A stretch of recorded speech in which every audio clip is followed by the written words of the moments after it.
सन्यासी हटने वाला नहीं है, प्रशासन को अब जागना ही पड़ेगा।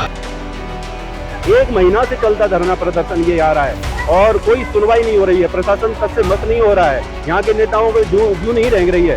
तो उनका दुख दर्द देखने के लिए मैंने प्रण किया है कि मैं भूख हड़ताल करूंगा। बड़कोट में पानी को लेकर वियोग, पब्लिक का हठ योग।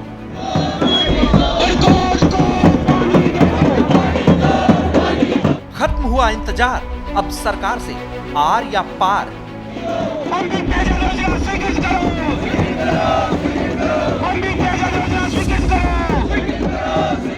बड़कोट में भूख हड़ताल, फिर भी नहीं सुन रही धामी सरकार।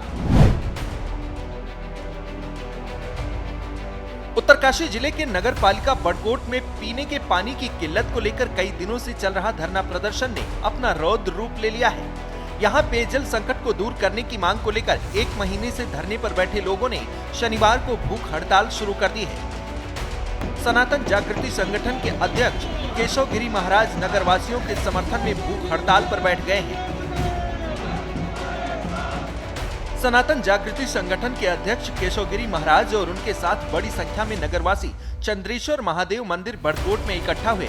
इसके बाद यहां से ढोल नगाड़ों के साथ नगर के मुख्य मार्गों में विशाल जुलूस निकालकर प्रदर्शन किया और सरकार के खिलाफ नारेबाजी की। जब समाज में दुष्ट आएगा, जब समाज में देश में दुष्ट आता है, तो एक सन्यासी खड़ा होता है। एक सन्यासी हटने वाला नहीं है, प्रशासन को अब जागना ही पड़ेगा। जुलूस के साथ लोग तहसील परिसर में धरना स्थल पर पहुंचे, जहां केशव गिरी महाराज भूख हड़ताल पर बैठ गए।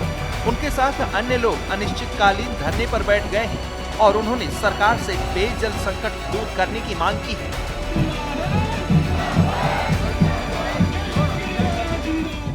एक महीना से चलता धरना प्रदर्शन ये आ रहा है और कोई सुनवाई नहीं हो रही है। प्रशासन तक से मत नहीं हो रहा है। यहाँ के नेताओं को जू नहीं रेंग रही है। तो उनका दुख दर्द देखने के लिए मैंने प्रण किया है कि मैं भूख हड़ताल करूंगा, चाहे प्राण चले जाएं, लेकिन ये प्रण नहीं जाएगा। इसलिए मैं समस्त जनता के साथ हूं और अब प्रशासन को जागना चाहिए और नहीं तो यहाँ पर पूरा यमुना घाटी, पूरा ये सब घाटी इकट्ठी हो जाएगी और फिर प्रशासन को क्या संदेश दिया जाएगा वो खुद ही समझ सकते हैं।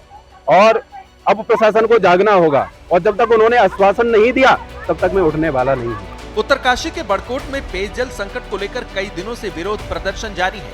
प्रदर्शन कर रहे लोग बड़कोट को यमुना नदी से पंपिंग पेयजल योजना से जोड़ने की मांग कर रहे हैं। कह रहे हैं कि प्रजा प्यासी है और अब राजा ही इस संकट से सबको उबार सकता है। सरकार से ये भी कह रहे हैं कि जहां से निकलकर यमुना नदी सैकड़ों किलोमीटर तक लोगों की प्यास बुझाती है, जिनकी धारा से सिंचित होकर कई प्रदेशों में फसलें लहलहाती हैं, उसी यमुना के उद्गम स्थल पर लोग बूंद बूंद को तरस रहे हैं। और ये सब इसलिए हो रहा है क्योंकि पंपिंग पेयजल योजना की शुरुआत ठंडे बस्ते में पड़ी है। हमारे बीच में महाराज जी है यमुना घाटी के जागृति संघ, उन्होंने जो है भूख हड़ताल का आज से वो बैठ गए हैं। मैं तो आपके चैनलों के माध्यम से यही कहूँगा कि अगर जनता की आवाज़ सरकार ही नहीं सुनेंगी, जनप्रतिनिधि नहीं सुनेगा तो कौन सुनेगा। आज जो माताएं बहनें उनका जो दुख दर्द है, जो पानी से पीड़ रही है, 4 महीने हो गया घरों में पानी नहीं आ रहा। बीच में कोई एक योजना स्वीकृत हुई है, परंतु मैं बताना चाहूँगा आपके चैनल के माध्यम से, जो योजना स्वीकृत है वो पर्याप्त नहीं है। आने वाले भविष्य में जो है उसका कोई यहाँ पे फायदा नहीं मिलना है, क्योंकि यहाँ की जो नगर की आबादी है वो बहुत ज्यादा हो चुकी है। और जैसा कि 2019 में सरकार के द्वारा ही इस योजना को स्वीकृत किया गया और प्रतिकर भी दे दिया गया, तो सरकार को भी मालूम है कि योजना यहाँ पे जो दीर्घकालीन है वो पंपिंग योजना चाहिए।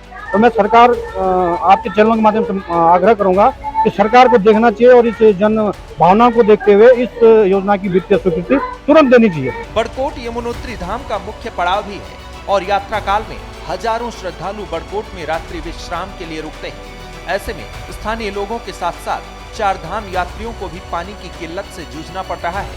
ऐसे में सवाल ये है कि नगर पालिका बड़कोट में पीने के पानी के लिए पेयजल पंपिंग योजना स्वीकृति करने की मांग की जा रही है।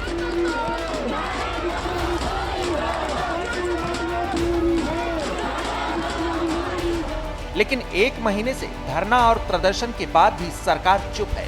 पानी के लिए अब भूख हड़ताल भी शुरू कर दी है।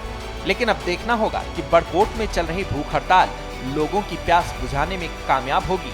क्या अब ये आवाज सीएम धामी के कानों तक पहुंचेगी या फिर पानी के लिए लोगों को अभी भी लंबी गुहार लगानी पड़ेगी? ब्यूरो रिपोर्ट, श्रेष्ठ उत्तराखंड। श्रेष्ठ उत्तराखंड पर खबरों से जुड़े रहने के लिए चैनल को सब्सक्राइब और लाइक करें, बेल आइकन दबाएं और देखते रहें श्रेष्ठ उत्तराखंड।